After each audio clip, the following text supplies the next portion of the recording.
Bismillahirrahmanirrahim. Assalamu alaikum. I am Muhammad Irfan from ISL English. Today our lesson is use of used to. तो use to को हम कहाँ कैसे use कर सकते हैं? तो सबसे पहले मैं इसका स्ट्रक्चर लेता हूँ कि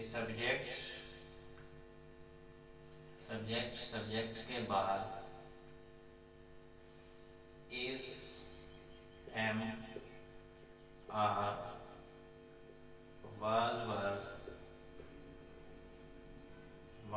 के बाद has, have, had, इन तीनों के बाद हम been का यूज करके फिर हम आगे used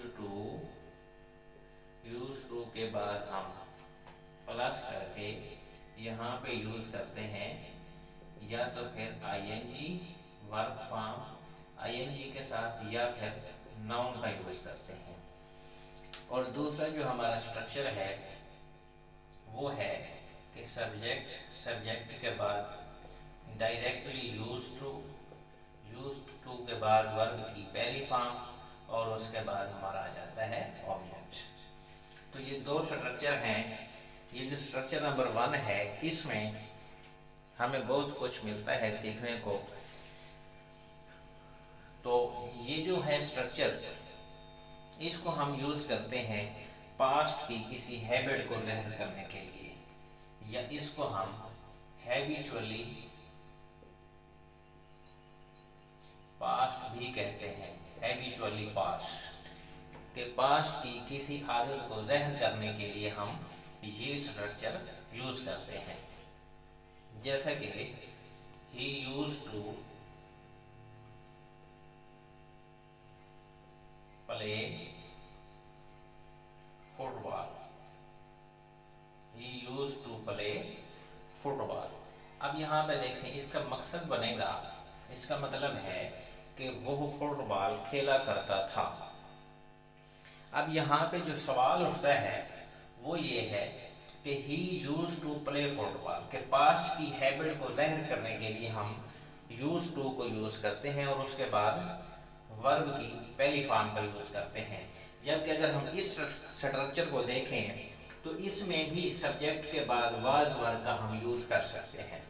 जब वाज वर्ब का यूज कर सकते हैं तो फिर वहाँ यानी वाज वर्ब भी पास्ट को ज़ाहिर करता है और इधर से ये भी हमने कहा हुआ है कि ये पास्ट की हैबिट को ज़ाहिर करता है। तो फिर हमें इसमें और इसमें डिफरेंस का पता कैसे चलेगा? तो हम इसी तौर पे पढ़ते हैं। अभी हम देखते हैं he used to play football या he used to take tea in the morning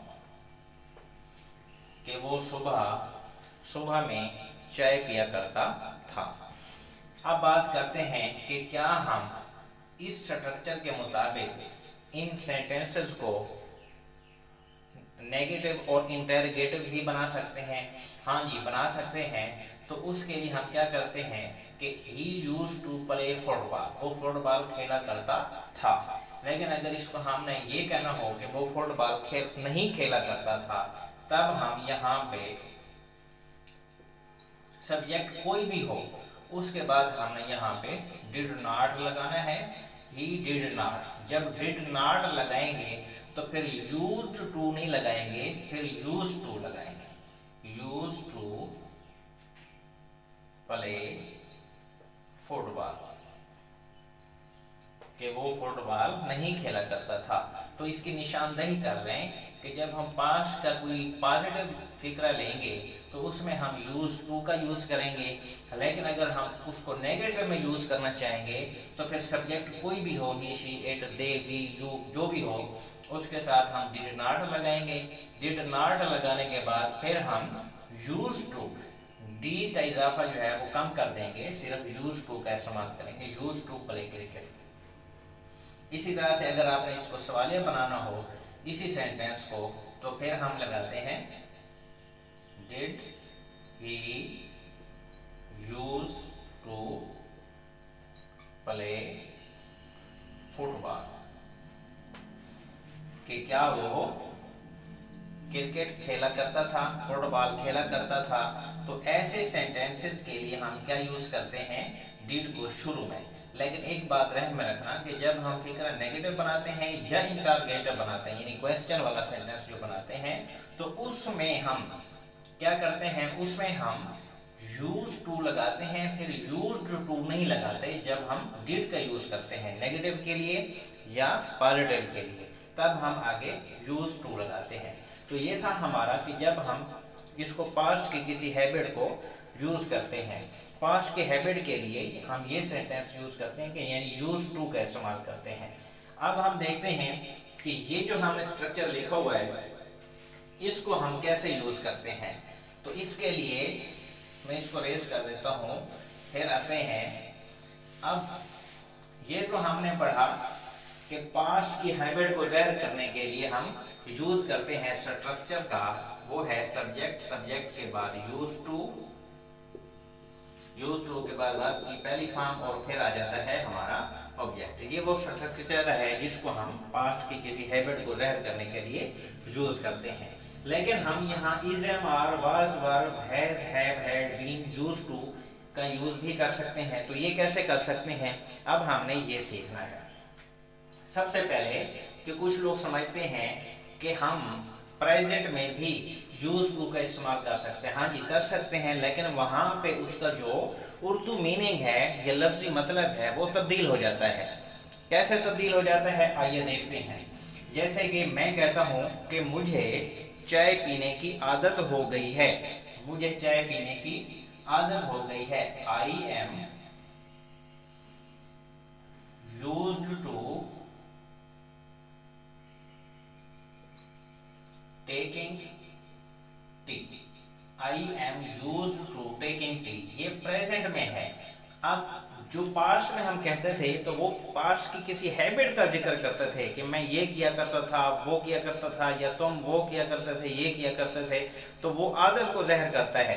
लेकिन यहाँ पे इसका लफ्जी मतलब जो है वो तब्दील हो जाएगा जब आप इसको प्रेजेंट में या किसी फ्यूचर की हैबिट की बात करेंगे, तब इसका मतलब बनेगा I am used to taking tea, मैं चाय पीने का आदी हो गया हूँ, या मुझे चाय पीने की आदत हो गई है। या इसी तरह he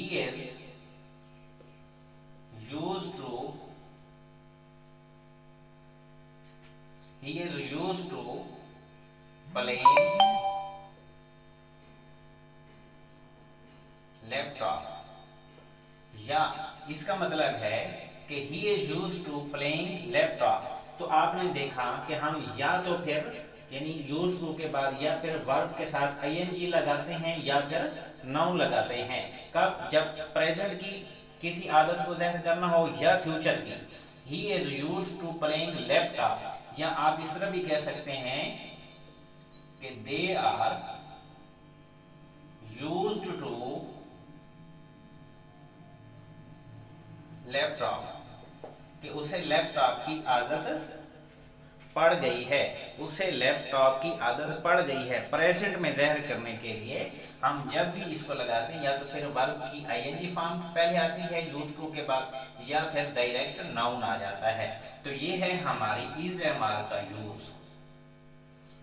अगर हम इसको ये कहें कि उसको क्रिकेट खेलने की आदत पड़ गई थी, तब हम कैसे बनाएंगे उसको, he was used to playing cricket, यानी कि जब हम is am are was verb यानी बी का यूज करेंगे, यानी बी का यूज जब भी होगा बी उसके बाद यूज्ड टू, तो उसके बाद हम दो चीजें यूज कर सकते हैं, या तो फिर वर्ब की पहली फॉर्म के साथ आईएनजी या फिर डायरेक्ट नाउन का यूज कर सकते हैं। तो ये हमारा हो गया बी यानी was, he was used to playing cricket. या अगर हम यहाँ पे ये कहें कि उनको क्रिकेट खेलने की आदत पड़ गई थी, तो फिर दे के साथ verb used to playing cricket.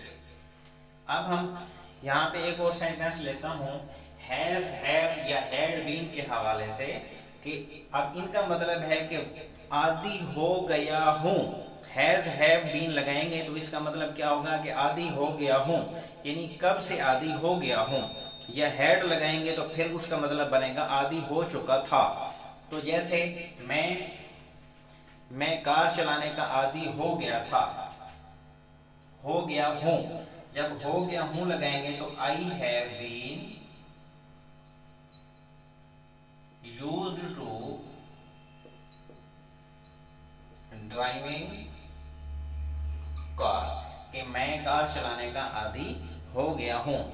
या इस तरह अगर सेंटेंस बनाएं कि मैं कार चलाने का आदी हो गया था, तो फिर यहाँ हैव की बजाय आपने लगा देना है हैड। और अगर इधर कोई सिंगल पर्सन हो जैसा कि ही, शी, इट हो, तो फिर आप यहाँ पे लगा सकते हैं हैज, कि has, have, had been used to driving car, कि मैं कार चलाने का आदी हो गया हूँ या हो चुका हूँ। हैज बीन, हैव बीन जब लगाएंगे तो उसका मतलब बनेगा मैं आदी हो चुका हूँ। जब आप हैड लगाएंगे तो उसका मतलब होगा कि मैं आदी हो चुका था। अब बात करते हैं, यहाँ पे हम यानी फ्यूचर के लिए विल बी का यूज भी कर सकते हैं। तो विल बी का यूज कैसे कर सकते हैं, इसके लिए हम एक सेंटेंस देखेंगे कि जिस तरह कोई कहता है कि मैं 2020 तक गाड़ी चलाने का आदी हो जाऊंगा, तब हम उस सेंटेंस की बनाएंगे I will be used to driving car in 2021। तो यहाँ पर भी आप देख सकते हैं कि हम इस यूज टू को फ्यूचर के लिए भी इस्तेमाल कर सकते हैं। यानी फ्यूचर के तो सिर्फ ये आप समझ रहे हैं कि जब पास्ट की किसी हैबिट को ज़ाहिर करना हो, जो काम बार बार होता रहा हो, उसके लिए हम यूज टू लगाते हैं। यानी कि सब्जेक्ट के बाद यूज टू के बाद वर्ब की पहली फॉर्म और फिर आ जाता है हमारा ऑब्जेक्ट। और अगर आपने उसका मीनिंग तब्दील करना हो, प्रेजेंट की बात करनी हो, फ्यूचर की बात करनी हो, तो आप बी यूज टू यानी कि is, am are, was, were, has, have, been, had been का यूज भी कर सकते हैं। तो जब आप इज, एम आर का यूज करेंगे तो उसका मतलब क्या होगा कि मैं आदी हूँ, मुझे आदत हो गई है। तो जब आप बात करेंगे हैज बीन या हैव बीन की, तब उसका मतलब बनेगा कि मेरी आदत हो चुकी है। हैड बीन, अगर हैड बीन लगाएंगे तो मेरी आदत हो चुकी थी, यानी पास्ट में चला जाएगा। अगर विल बी के बाद यूज टू का लगाएंगे तो उसका मतलब होगा कि आने वाले दिनों में मेरी आदत हो जाएगी। तो ये था हमारा use of use to in English sentences. तो आपने इस वीडियो को देखना है, समझना है। अगर कोई बात मिस है, आपको समझ नहीं आ रही, कोई बात पूछना चाहते हैं तो कमेंट करें। लाइक तो आपने कर ही दिया होगा, और अगर आप नए हैं तो सब्सक्राइब करके इस वीडियो को ज़्यादा से ज़्यादा शेयर कर दीजिए। मिलते हैं नेक्स्ट वीडियो में। थैंक्स, अल्लाह हाफिज़।